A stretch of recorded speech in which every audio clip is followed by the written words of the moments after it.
No Evangelho segundo escreveu Marcos, capítulo 5, a partir do versículo 1.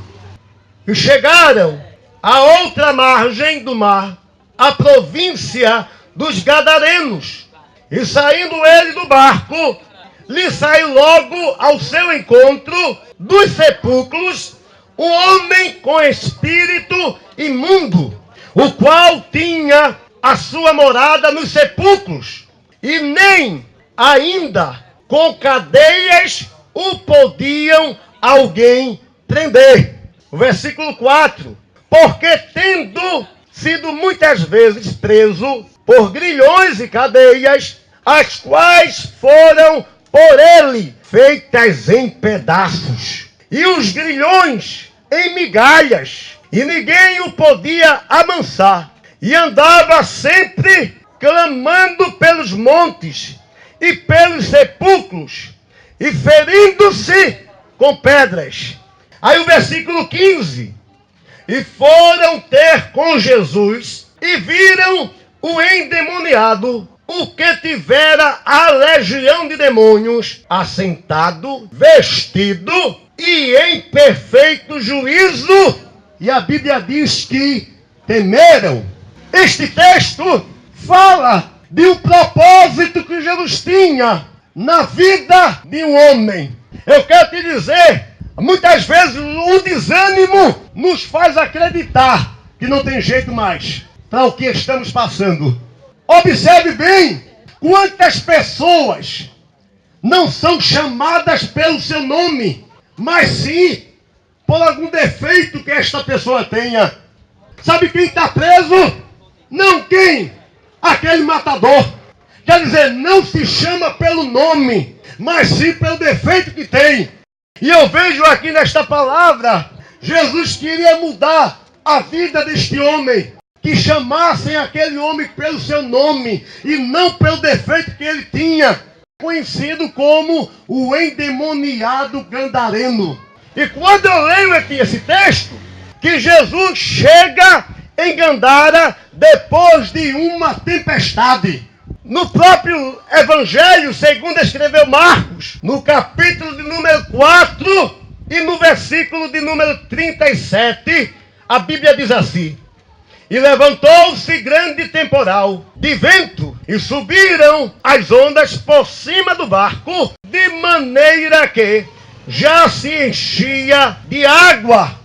Observamos aqui que na ida de Jesus para se encontrar com este homem, Jesus entra com os discípulos no barco e vai em direção a Gadara. Mas Jesus não vai para Gadara passear, porque Jesus, quando entrava numa cidade, ele nunca entrava sem saber o que iria fazer. E eu vejo aqui na palavra do Senhor que veio uma tempestade tremenda. O diabo não conseguiu impedir que Jesus tivesse um encontro com aquele homem. Quantas vezes o inimigo de nossas almas, o diabo, investiu contra a tua vida? Quando alguém preparou uma cilada para te matar, que já veio com data, com hora marcada. Mas eu quero te dizer uma coisa nesta noite: o diabo nunca chega primeiro do que Jesus. Ele só chega atrasado. Sempre Jesus chega primeiro. Quando o revólver falha, não é porque a arma é velha, quem está com defeito, mas é porque Jesus chega primeiro. Quando aquele dia quase que você ia sendo atropelado ou atropelada, não foi o carro que se atrasou, foi Jesus que chegou primeiro. Jesus tem sempre chegado primeiro na tua vida. É por isso que você está nos ouvindo esta noite. O diabo, o inimigo de nossas almas, não tem impedido, não tem desfeito os planos de Deus na tua vida. E nós contemplamos na palavra do Senhor que no versículo de número 2, a Bíblia diz claramente: e logo saiu ao seu encontro dos sepulcros. Veja onde o homem estava. A Bíblia diz claramente: quando Jesus passa pela tempestade, quando Jesus desce do barco, imediato sai um homem do sepulcro, que era um morto-vivo. Sepulcro lembra cemitério. Irmãos, morto não sai andando do sepulcro.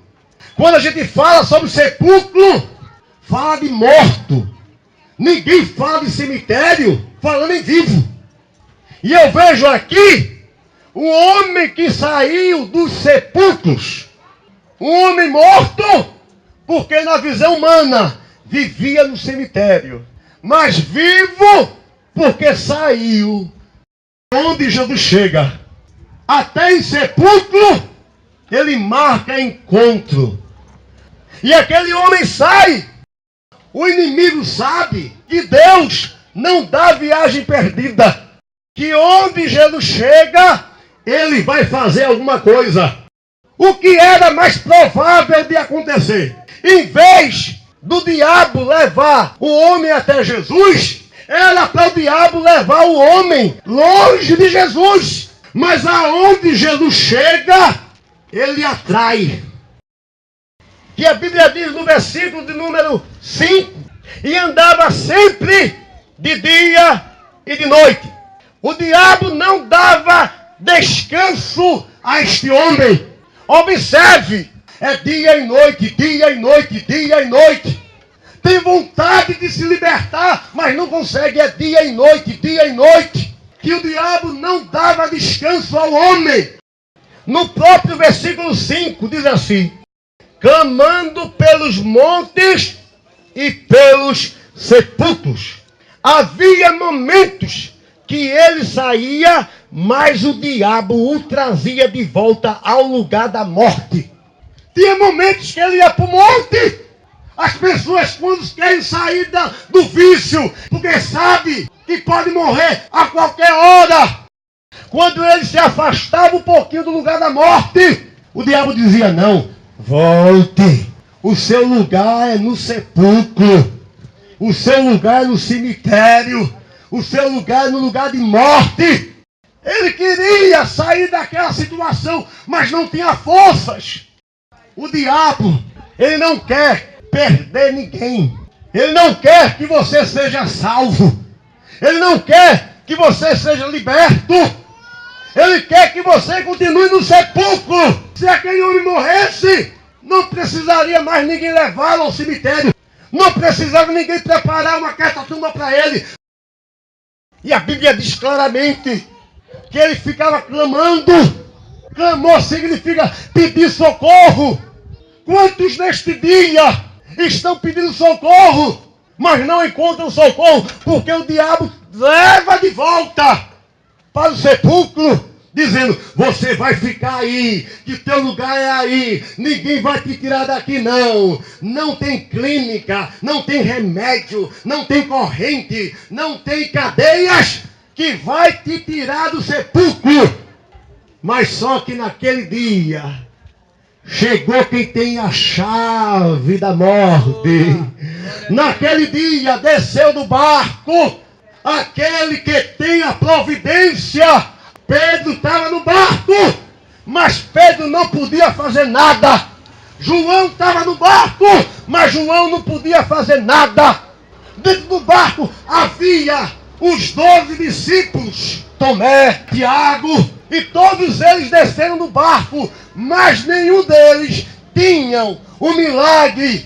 Mas tinha um que estava no meio dos discípulos, e este um se chama Jesus. Eu quero dizer uma coisa: ele está neste lugar para te dizer que ele entrou com providência neste dia. Ele não vai deixar você ficar no sepulcro. Ele não vai deixar você ficar nesse cemitério. Ele veio como socorro presente na tua vida. Aleluia! Glória a Deus! E eu vejo que a Bíblia diz no próprio capítulo 5: e ferindo-se com pedras. O inimigo queria apressar a morte daquele homem. O inimigo tinha sede. E é isso o que o inimigo pode estar fazendo com alguém que está me ouvindo nesta noite. O inimigo está usando alguma pedra para acabar com a tua vida. Eu sei que tem gente me ouvindo que gosta de cheirar um pó, gosta de comprar pedra. Mateus capítulo 18, versículo de número 20. Porém, onde estiverem 2 ou 3 em meu nome, ali eu estarei. E Jesus está aqui. E onde ele está tem que haver respeito, tem que haver reverência. E tem gente que vive pedra quando a palavra está sendo pregada. Eu disse que Deus lhe iria falar nesta noite. Que tipo de pedra está te destruindo? É o crack. Eu sei que essa palavra tem encontro marcado. Eu quero te dizer uma coisa nesta noite. Na quarta-feira, durante o culto, se alguém aparecer para comprar pedra, uma palavra de Deus que eu estou dizendo, você não passa no dia seguinte. Eita, cabaxé! Com Deus não se brinca.